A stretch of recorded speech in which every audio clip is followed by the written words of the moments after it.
revival of the YouTube channel just for a one-time 2021 video to help you complete your Unit 4 packet, so that way you can have it completely done for your binder check. So with us here today is Augustus, aka Gus. He's the newest animal in the Chism family, and he is gigantic, so he's not going to be here for long, but he wanted to say hi. Napoleon also says hi. Hi. Okay, so the first thing on our packet we have here is the rapid growth of science that spread throughout the world, assisted by the development of new technology. Part A says new modes of communication and transportation reduce the problem of geographic distance. Part B says the Green Revolution produced food for the Earth's growing population as it spread chemically and genetically enhanced forms of agriculture. So the first thing that I ask you to do is to define the Green Revolution. And the Green Revolution is just a revolution in agriculture that occurred in the 1950s that used chemical fertilizers, pesticides, and genetic modification to increase food production. And that's basically going to be started by Norman Borlaug in the 1950s as a way to, feed the planet's growing population. He's actually going to do some work with genetic modification of corn plants in Mexico and receive a Nobel Peace Prize for his work. The next part, it says there are some examples of practices or inventions that enhance agriculture, and basically you're going to choose one of those examples listed above in order to complete the chart below. Basically, how has this practice benefited society, and how has it been harmful to society? So we just chose the first example here: chemical fertilizers, pesticides, and herbicides. Obviously, these are going to be beneficial because it's going to increase the amount of food. It's going to have larger outputs for the growing population, and really all of these, that's going to be the benefit, is that you're going to have a larger kind of food production for the growing population. However, it's harmful because it's going to increase pollution, water, air, and soil pollution, and of course cause issues for farmers who can't afford to buy these pesticides or fertilizers or herbicides and LDCs. LDCs are less developed countries. Part C is opinion-based. It says, which innovation do you think has had a greater impact, antibiotics or the artificial heart? Personally, we thought, antibiotics is going to affect a larger percentage of the population, therefore it's helped a greater, number of people. But of course, with the artificial heart, you can have successful heart transplants with people suffering from heart disease or, issues to where their heart isn't functioning correctly. So it can help, the population. I just feel like antibiotics have had a greater impact. Okay, part D talks about energy technologies, including the use of petroleum and nuclear power. Basically, what is one downside to using petroleum and or nuclear power? Obviously, petroleum is a non-renewable resource, so increasing dependency isn't really sustainable long-term, and we're seeing kind of the effects of that. Nuclear power is renewable, but it can result in hazardous waste and pollution, which can be dangerous to communities, especially when things go wrong. So the Fukushima nuclear power plant meltdown. Chernobyl. And Chernobyl. 3 Mile Island in Pennsylvania in the 1970s. There are a bunch of examples of, nuclear waste and meltdowns where, things can go really wrong really quickly. Then we get to number 4. It says, during the period of unprecedented global population expansion, humans fundamentally changed their relationship with the environment. So part A, it says, as human activity contributed to deforestation, desertification, and increased consumption of the world's supply of fresh water and clean air, humans competed over these resources more intensely than before. So it gives you the term, the definition, and then you need to give a specific example of where it's happening or it's happened. So deforestation, this is a problem ongoing in the Amazon and of course other tropical regions with rainforests as well. And as the human population starts to grow, we have this tendency to clear land for agriculture, for, living quarters, things like that. And so deforestation is only going to intensify as the human population increases. So desertification is happening in the Sahara, and with climate change, we're seeing this issue of expansion of deserts, specifically in the Sahara region, expanding into sub-Saharan Africa, the Gobi Desert in Asia, kind of spreading outward and into Mongolia. And desertification is a process that we've seen before, in the Middle East, we used to call the region where Mesopotamia was the Fertile Crescent, because the land was so fertile. But because of overuse, now that area is a desert. That's kind of the process of desertification, is fertile land, or land that was once fertile, becoming a desert over time.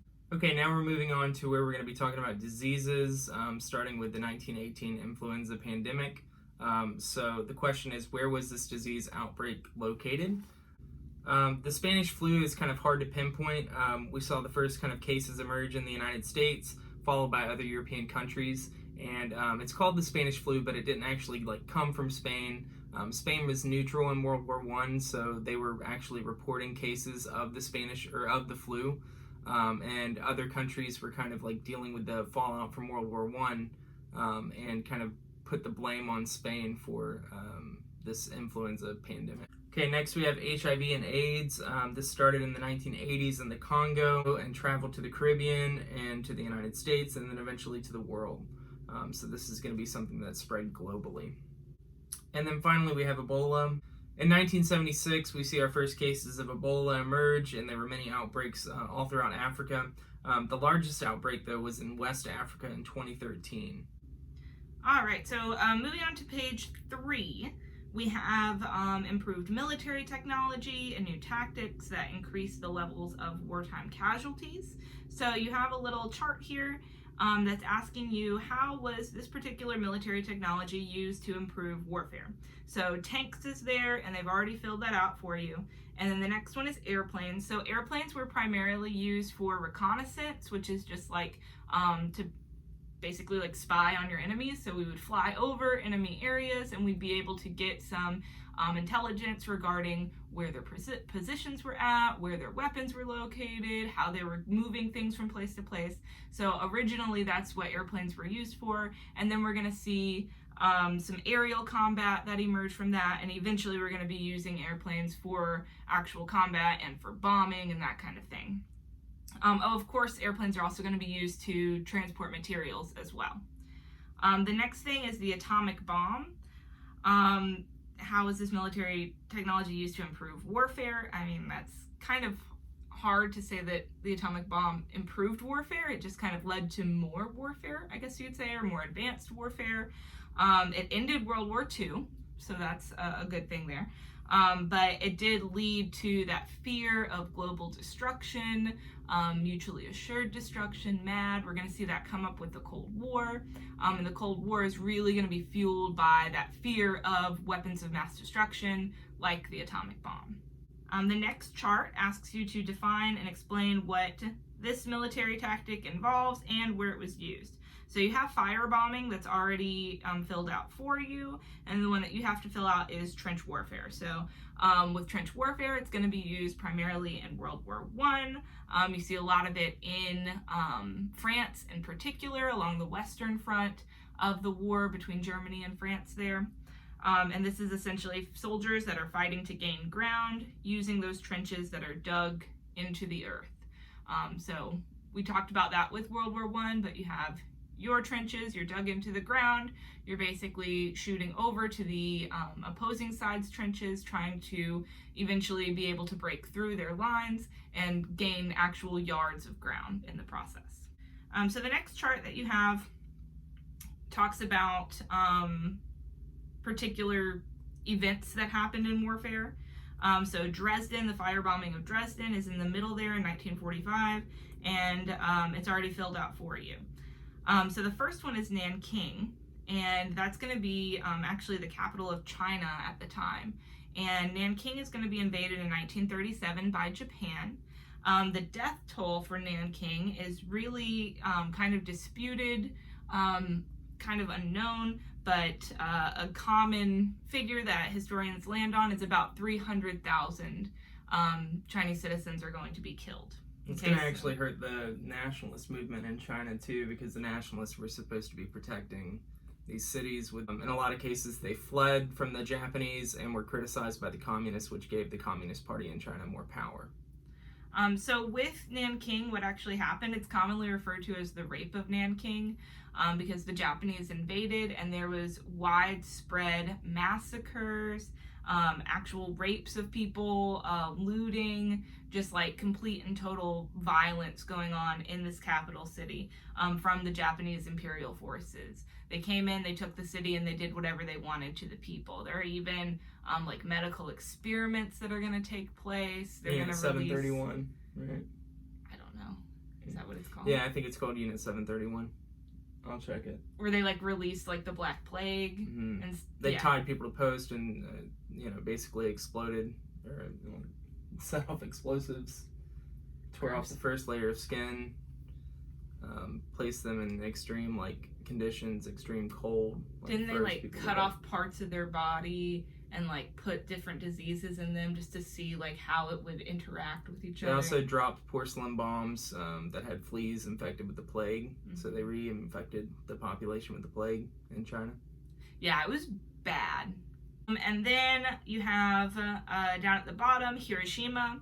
Hiroshima is going to be obviously the atomic bomb in 1945. The death toll is going to be about 200,000. That's another one that's kind of hard to pinpoint because you have people that actually died instantly and on the day of the attack, and then you had several that died in the aftermath of the attack as well. But about 200,000 is widely agreed upon. This was obviously a tactical move by the United States in order to try to force Japan to surrender. They're at the end of World War II, and Hiroshima didn't work. They did not surrender after Hiroshima. It's not going to be until after the second bombing of Nagasaki that they actually end up surrendering. So with Hiroshima, that's going to be a tactical location. It was a larger city in Japan. It hadn't been firebombed. We'd already firebombed a lot of the other cities, and so a lot of places had been evacuated and that kind of thing. So Hiroshima was one that still had a large population base, and they wanted to make an impact there to force the Japanese to surrender. So we're going to set off the first ever atomic bomb that's used in warfare in Hiroshima in Japan in 1945. All right, so on page 4, you have a chart that gives you 3 empires. That's the Ottomans, the Russians, and the Qing dynasty in China. And it asks you to identify at least one reason that led to the collapse of those governments. And I feel like we've kind of already touched on this with period 3, because those governments were already kind of in decline. But we're going to see the collapse finally in the early 1900s here. So with the Ottomans, they're going to collapse for a multitude of reasons. You had lack of advancement in technology. We talked about how they had kind of been left behind with that. They didn't have the Industrial Revolution until much later. They're going to be known as the sick man of Europe. You're also going to have a lot of internal conflicts in the Ottoman Empire. You have the Young Turks, the Young Ottomans, kind of this fight over more secularization in society, less secularization, more focus on Islam. So you have a lot of like internal arguments going on for how the government should be run, how the empire should function. And then of course the actual final decline or collapse of the government is going to be with the Treaty of Versailles. They joined the wrong side in World War I. They lost that war, and as a consequence, their empire is dissolved. The second box is the Russian Empire. So the Russian Empire is going to collapse, number 1, due to the prolonged use of absolute monarchy. They're going to be one of the last European empires that had absolute monarchy. Most people had formed democracies, or at least constitutional monarchies by this point in time, and Russia was still holding on to their king and queen. So that is obviously upsetting to a lot of people. Within an absolute monarchy, there's very little room for discourse or disagreements. And a lot of people didn't like Nicholas II, the final czar of Russia. And so that disagreement led to a lot of political turmoil within Russia. And of course, the actual collapse of the Russian Empire is going to come with the Russian Revolution, the Communist Revolution in Russia, in which Vladimir Lenin is going to overthrow the government. The Romanov family is going to be assassinated, so the royal family is killed, and you're going to have the Bolsheviks, Lenin's political communist party, that's going to rise to power in the new Soviet Union. And the Qing dynasty was in a very similar situation to the Ottomans. The Qing dynasty is going to collapse, number 1, because of their lack of advancement, lack of technology. That, of course, led them to lose the Opium Wars against Great Britain. They had foreign influence that's going to be put over their country. You're going to have the spheres of influence that's going to come in and start to control economic affairs. And then you're going to have a lot of internal conflict that comes because of that. A lot of citizens that didn't agree with the government's handling of the situation. You're going to have internal conflicts and rebellions, the Taiping Rebellion, the Boxer Rebellion, and just a lot of disagreement within the empire. And then, of course, the final sort of into the Qing dynasty is going to be with the collapse of the government itself. The Qing emperor is going to kill himself. He's going to hang himself outside of the royal palace, and you're going to see a new government established, the Republic for China in 1911. So I guess you could say they lost the mandate of heaven.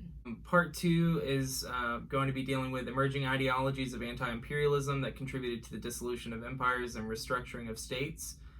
So nationalist leaders and parties in Asia and Africa challenged imperial rule is what Part A says. So we have 2 examples here. First, we have the Indian National Congress, and then we have Kwame Nkrumah. So the Indian National Congress is going to be obviously located in India, in the British Raj. And this is a nationalist Indian political party that's basically going to be led for a period by Mahatma Gandhi, and encouraged civil disobedience to protest the mistreatment from the British Raj, and to eventually lobby for Indian independence from the British Raj completely. And then we have Kwame Nkrumah. He's going to lead the push for the Gold Coast independence from Britain and Africa, and he used nonviolence, strikes, protests, and non-cooperation with British authorities to get independence, and became the Prime Minister of newly formed Ghana. And then Part C, we have transnational movements sought to unite people across national boundaries. So these are kind of different responses to imperialism. One response that you're going to see is like Pan-Arabism and Pan-Africanism. So instead of, the only solution being industrializing against these forces, or against these, kind of Western ideologies, or accepting Western ideology, they believed that they could kind of unify together as one force against the West. So Pan-Arabism, they're going to want to bring the Middle Eastern and North African people together through their shared language and religion, and through nationalism. And Pan-Africanism is going to be kind of the same, but through shared experience of slavery and colonization. The motto of Pan-Africanism was to unify and uplift African peoples all over the world. And then next we have the partition of India and Pakistan. This is Part 3. It says political changes were accompanied by major demographic and social consequences. So we have the redrawing of old colonial boundaries led to population displacement and resettlements. So it says, what was the partition of India and Pakistan? So there's going to be a large push after World War II for Indian independence. So this is going to happen during the transfer of power from the British to kind of the independence to these 2 new nations that would form. They basically decided that they would create 2 new nations. So they're going to make this division based off of religious ideology. So the Muslims were to go to Pakistan, and the Hindus were to go to India. So anybody living in certain regions that were drawn for Pakistan would have to move, if they were Hindu, into the regions that were drawn for India. And anybody living in India that were Muslim would have to move to Pakistan. So there's going to be a lot of violence that is kind of a consequence of this partition, and roughly 1 million people are going to die in the process of this resettlement. So Part C says the proliferation of conflicts led to the Holocaust during World War II and other forms of genocide or ethnic violence. So basically choose one of the examples to fill in the chart below. We chose the Armenian genocide. This is going to happen from 1915 to the 1920s. The location is going to be in the Ottoman Empire in Turkey. The perpetrators here would be the Ottomans, and the victims would be the Armenians. They're specifically Armenian Christians. The causes behind this is that the belief that the Armenians basically sided with Russia and contributed to the Ottoman defeat. Some of the outcomes of this, approximately 1 million Armenians are dead, many were deported, and it reduced the Armenian population by about 90%. There's still hostility in Turkey to this day, and they don't acknowledge the Armenian genocide as a genocide. They just see it as a result of World War I. Turkey run, Turkey hide, Turkey committed genocide. All right, so when we look at page 5, it says military conflicts occurred on an unprecedented scale. So it asks you to define total war.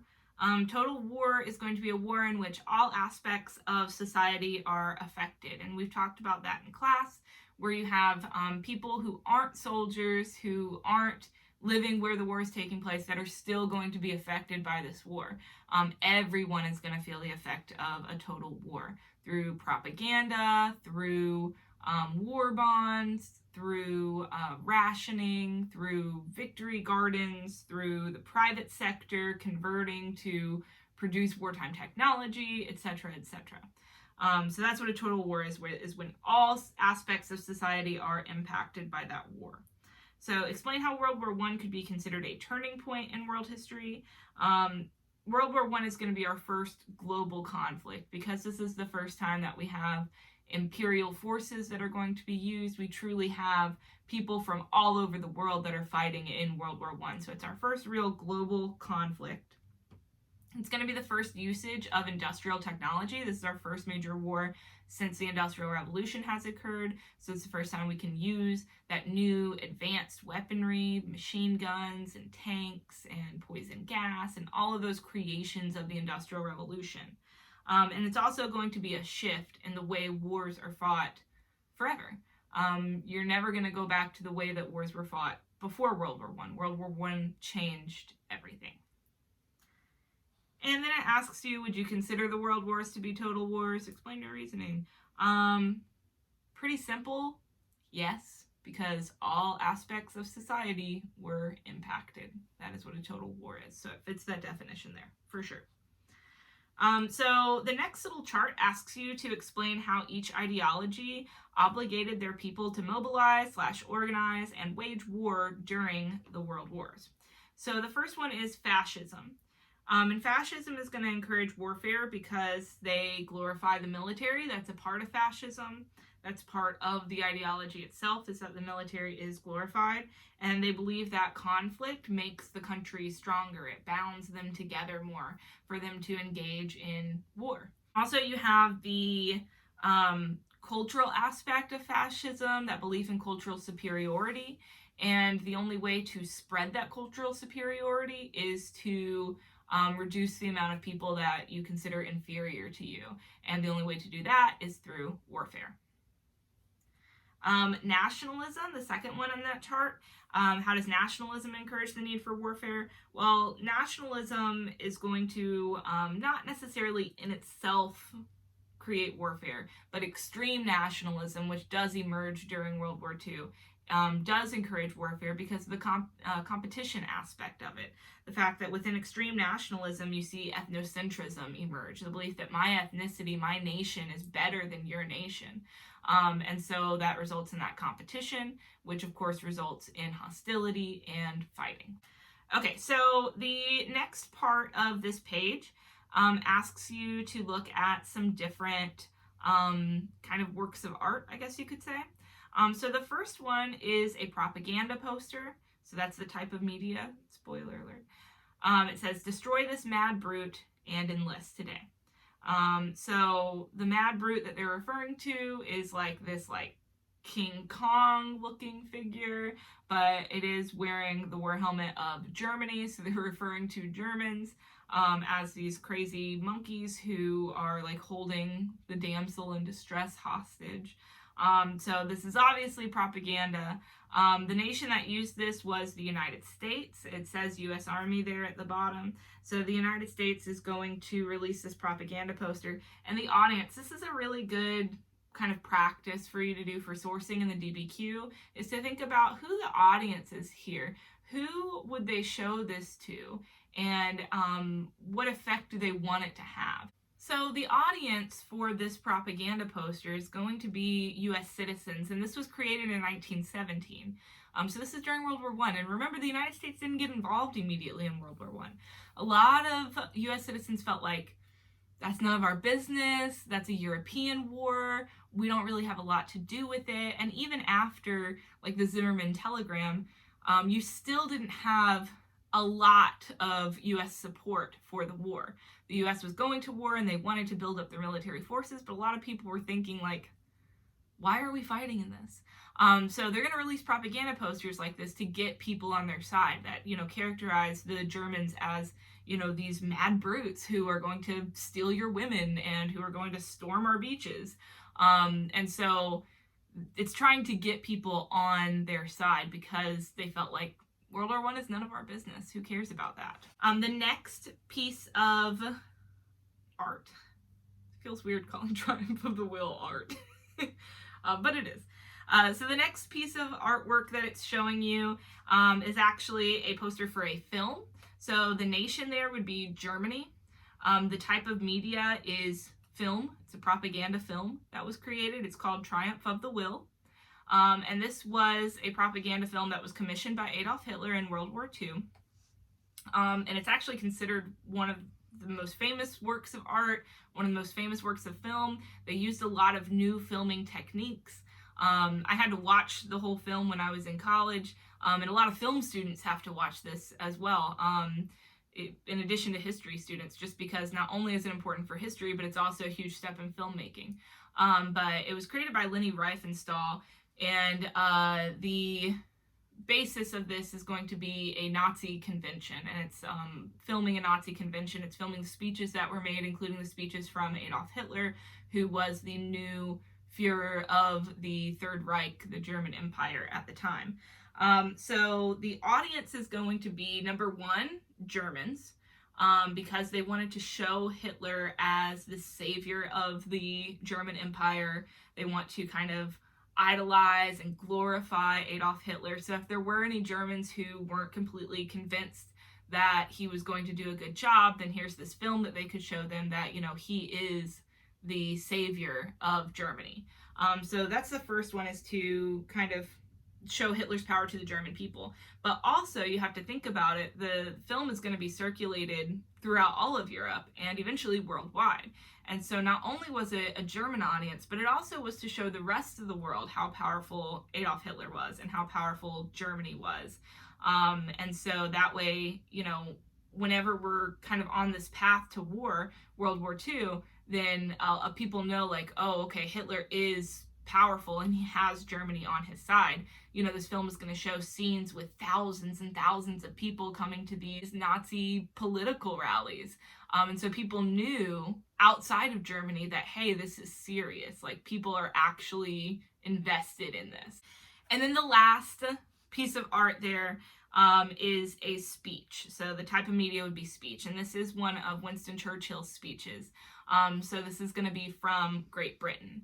And this one in particular is the "We Shall Fight on the Beaches" speech, which is one of 3 speeches that Winston Churchill gave over the course of like a month there in Great Britain.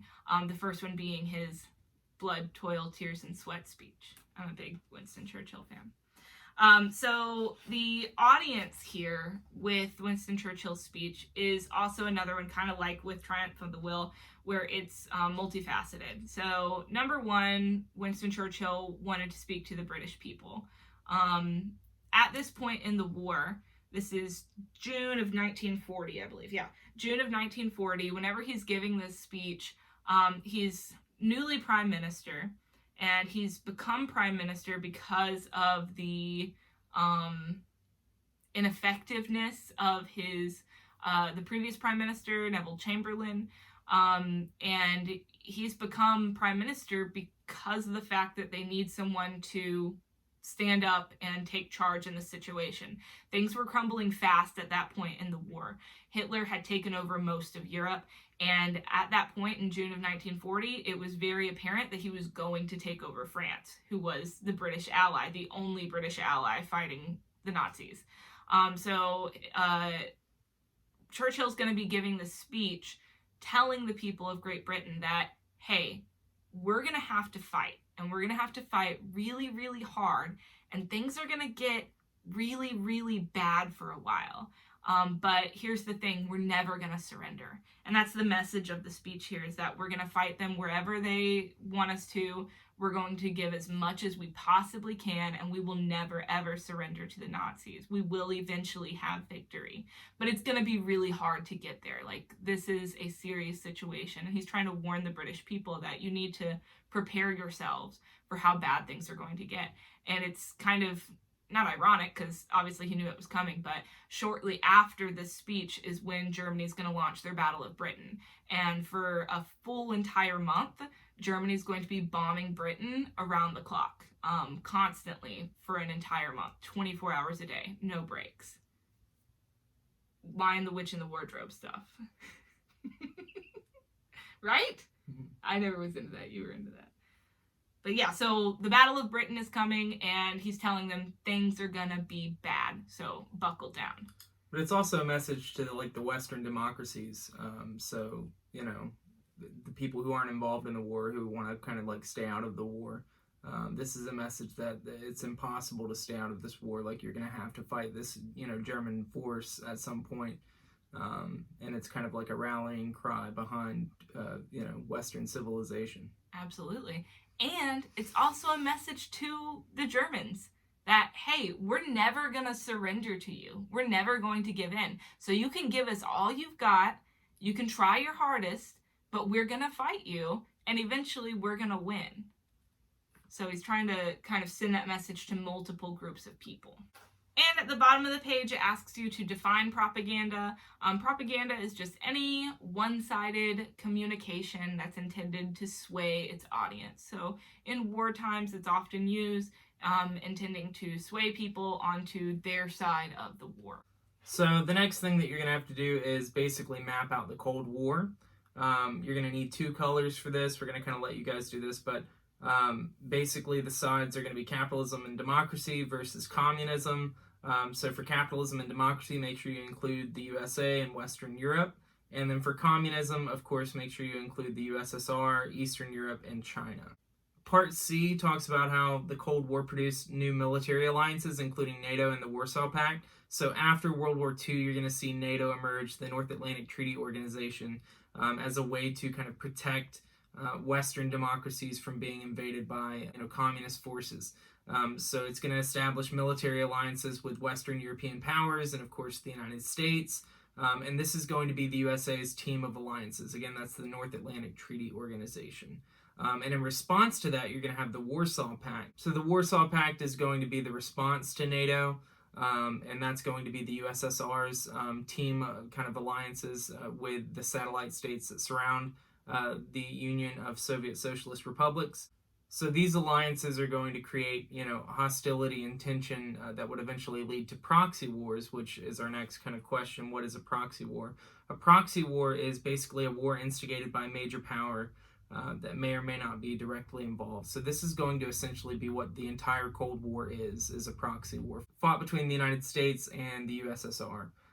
So instead of fighting directly on the battlefield against one another, they're going to fight for basically control over developing nation and essentially providing assistance and troops to fight to control regions of importance for both sides to essentially turn them either communist or into democracies. So at the bottom of page 6, it's asking you to look at some forms of nonviolence that were used to bring about political change. So the first one that you're looking at there at the bottom of the page is actually a piece of art by Picasso. It's called Guernica. And so when you identify it, you just want to put the term Guernica. It's spelled Guernica. And that's actually the name of a city in northern Spain. It's part of the Basque country. And the Basque people were a minority group in Spain. And remember that during this time period, which this was created in 1937, so this is during what was called the Spanish Civil War. The Civil War that's going to be fought is going to be Spanish, nationalist forces who want to maintain the Spanish Republic that was established, versus Francisco Franco's forces who wanted a more extremist fascist government. And so the Basque people were a minority group, and remember, part of fascism is the suppression of minorities, the blaming of problems on minority groups. And so the Basque people were a target for Francisco Franco. And Guernica, the city in northern Spain, was considered kind of the capital of the Basque people. So it's really messed up what's going to happen. As part of the Civil War, Francisco Franco had a lot of support from Mussolini and Hitler. And Hitler is actually going to be looking for a place where he could test some new weaponry. He wanted to test like incendiary weaponry. And he wanted to try out some of his tactics. And so he's going to work out a deal with Francisco Franco, where Franco is going to say, hey, I've got a place where you could test out your battle tactics. And it'll actually help me in the process, because you're going to kill a lot of these people that actually don't support my cause in the Civil War. Hitler wanted to do his tests, his experiments, and he also wanted Franco to win that war, because that's another fascist dictator that's kind of on his side. And so he is going to organize this attack on Guernica, and it's going to be considered this really massive act of violence that is just going to be devastating for the Spanish people, the Basque people. It was Market Day is what they called it. There was a festival going on in Guernica, and they planned that on purpose so that they could kill as many people as possible.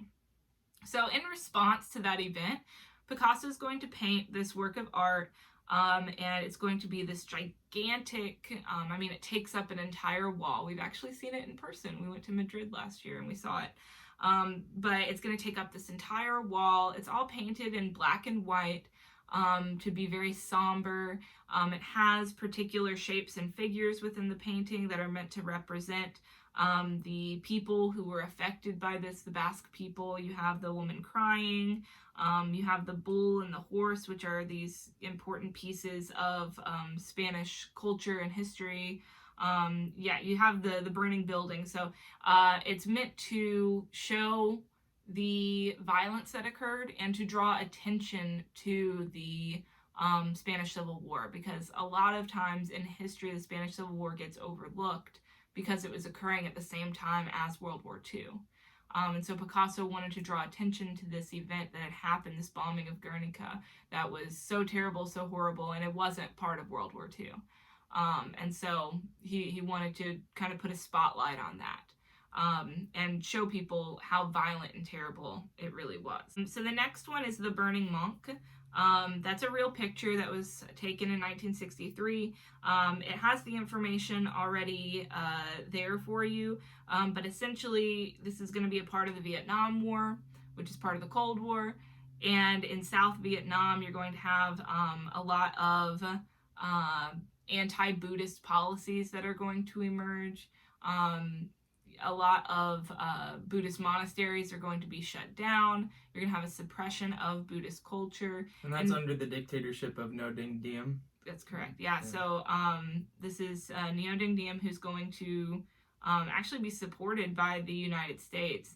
And this was a protest to this. And this is just one picture, but there were actually several hundred monks who did this. They would actually go into the streets in very public areas, and they would light themselves on fire and kill themselves in order to bring attention to the problem. Okay, next we're going to have the individual Mahatma Gandhi, who's going to be known for protesting against British rule and the mistreatment of Indians, and using nonviolent protest against the British to basically draw attention to the issue of British rule in India. Specifically, he's going to be known for going on his hunger strike, and kind of resisting industrialization and Western technology, actually sewing his own clothes and things like that, to kind of show this protest to not only the British but to the West. Next, we have Nelson Mandela. He's going to be an advocate and activist against, segregation in South Africa, against apartheid. And white-only rule in South Africa. He's going to be imprisoned for his protest and basically rally a group of people around the world to, have him freed and eventually become the first black president of South Africa. The next chart is groups or individuals that opposed and promoted alternatives to the existing economic, political, and social orders. So the first one that we have to fill in is the anti-apartheid movement in South Africa. they're going to basically have the cause to end racial segregation and let Native Africans have a voice in government. Prior to the 1990s, you don't have black South Africans that are going to have a say in government. You don't have laws and regulations that are going to be established or at least overseen by black South Africans. So you have this movement to basically end white-only rule in South Africa. In 1989, you're going to have the Tiananmen Square protest, where college students are going to protest to establish democratic reforms in communist China and basically ask for more freedoms and rights within a communist state. And you have to understand the context for Tiananmen Square is that, 1989, you have the Soviet Union that's falling, you have communism that's falling all over the world, and so a lot of people felt like this is an opportunity for us to be able to get our voices heard against communism. It wasn't successful, No. But that was their goal there. Okay, part B down at the bottom says militaries and militarized states often responded to the proliferation of conflicts in ways that actually further intensified the conflict. So like with Tiananmen Square, they sent in tanks and the military to basically put down these protests. And so what is a military dictatorship? A military dictatorship is one in which the military is given significant power basically over the citizens. So on page 8, it asks you about movements and violence against civilians to achieve political aims. So 2 groups are given, and so we have to get a little bit of information about those 2 groups. So the first one that's identified is the IRA, the Irish Republican Army. So this was established in 1917. The location is Ireland. And Ireland was a colony of Great Britain.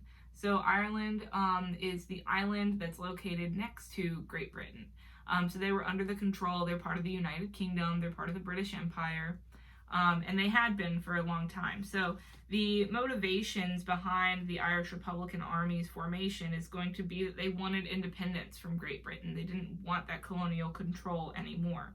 So the methods that they use to try to achieve that is going to be, number 1, warfare. They're going to fight in the Irish War of Independence in the 1920s. And they're actually going to establish what's called Home Rule, which is basically where they were still technically part of the British Empire, but they were given a lot more control over their internal affairs.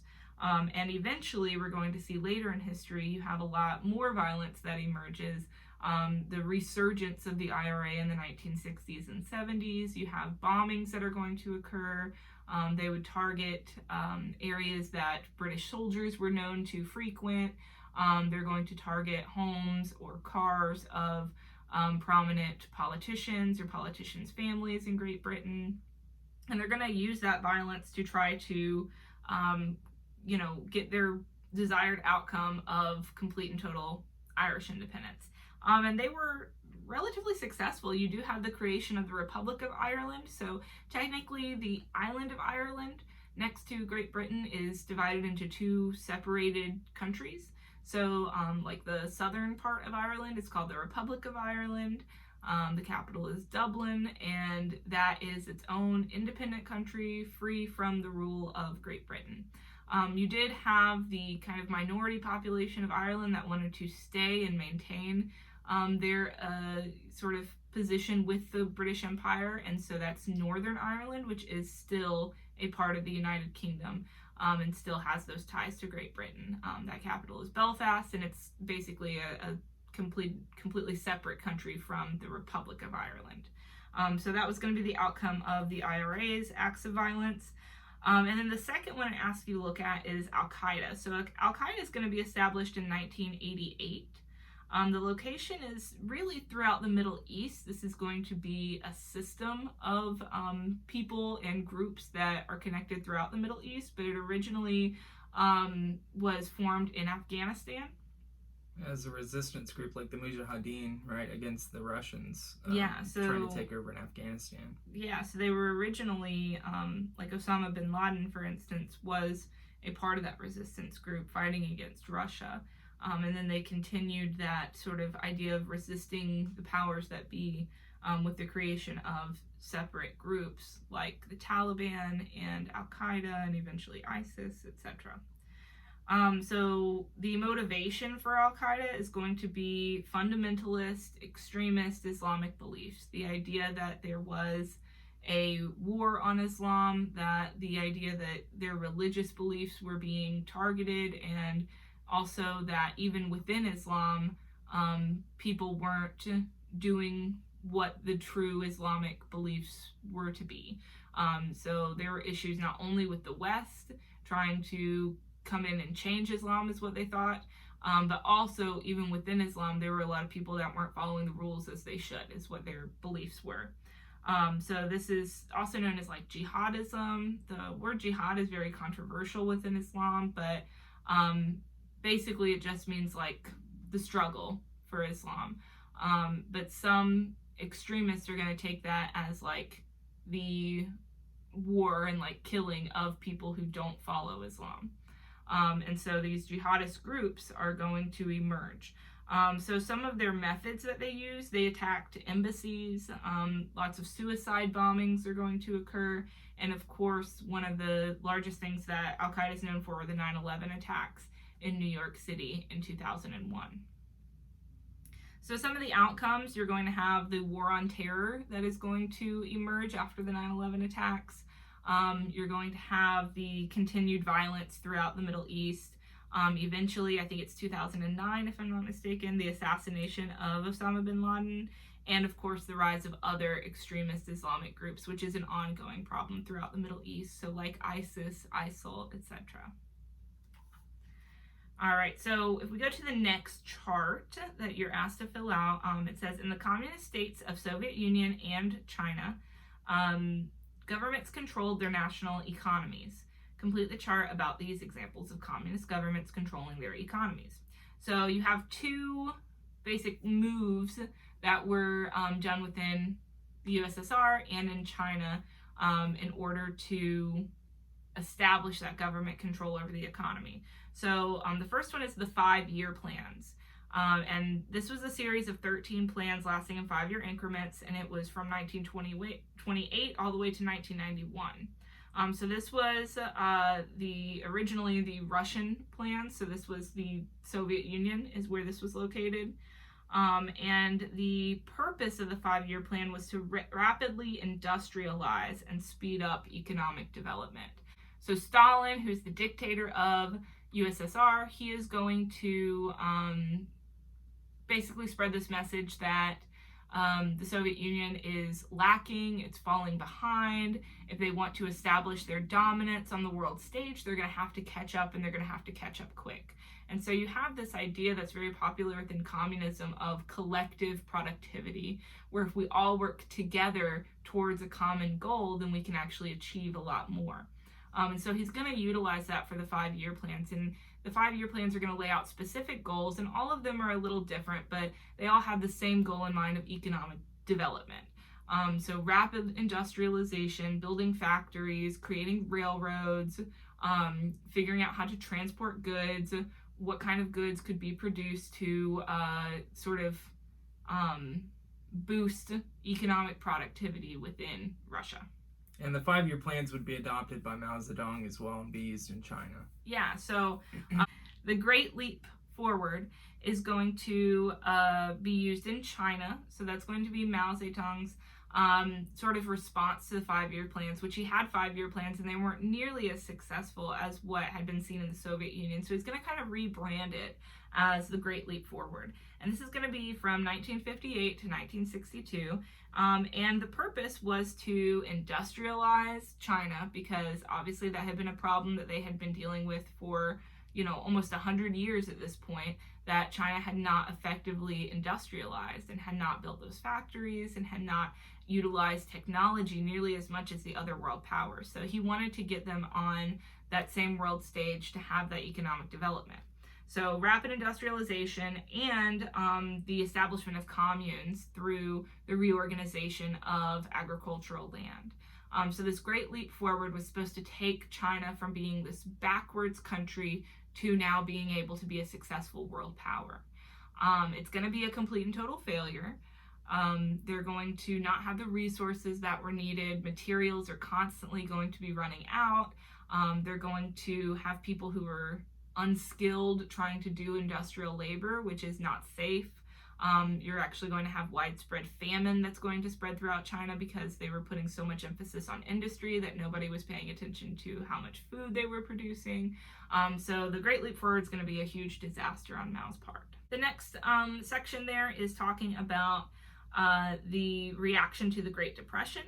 And so one reaction that we see is the New Deal. The location for that is the United States of America. This is going to be Franklin Roosevelt's plan on how to economically recover during the Great Depression in the 1930s. So the dates there is 1933 through 1939 to 1941. So some of the things that the New Deal did to help improve the economy, the focus of the New Deal was on 3 R's.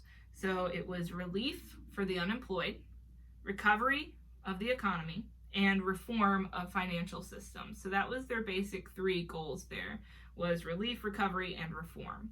So some of the ways that they achieved that was through the alphabet programs, the TVA, the CCC, the WPA, all of these programs that were basically to put unemployed citizens back to work, get some money in their pockets so that way it could jumpstart the economy.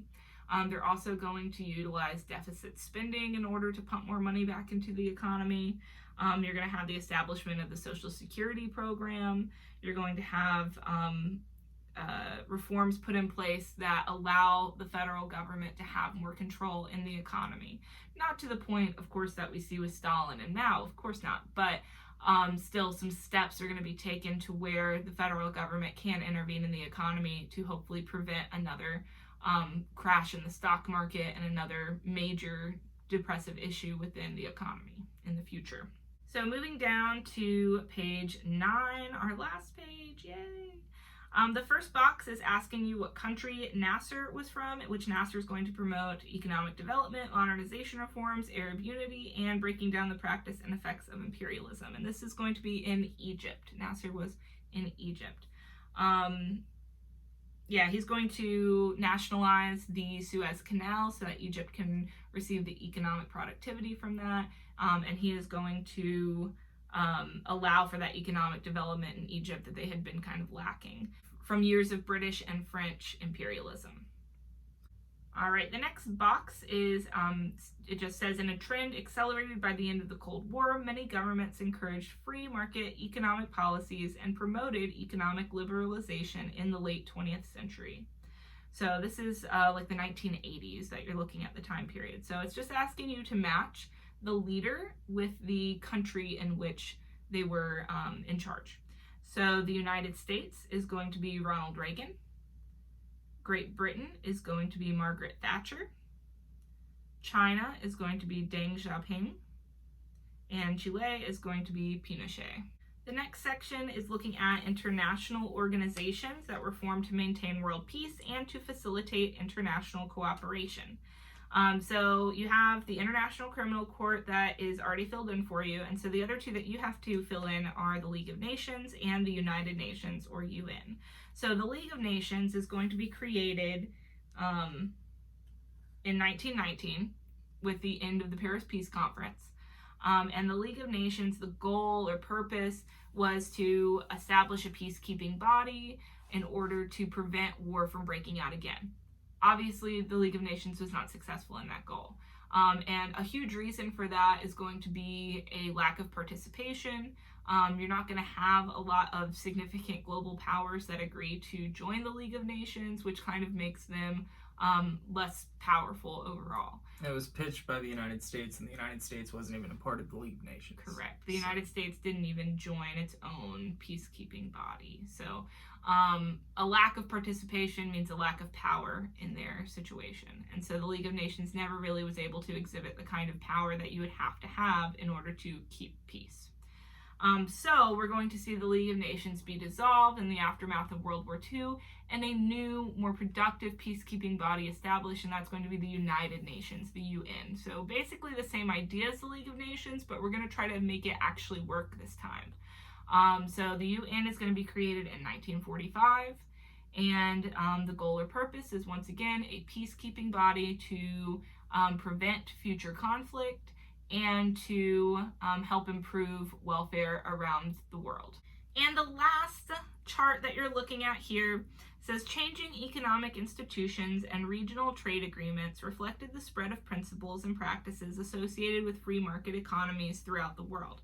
So there's IMF, that's already filled in for you, and then the North American Free Trade Agreement, or NAFTA, that is not. So NAFTA is actually not a thing anymore. It was actually disbanded last year.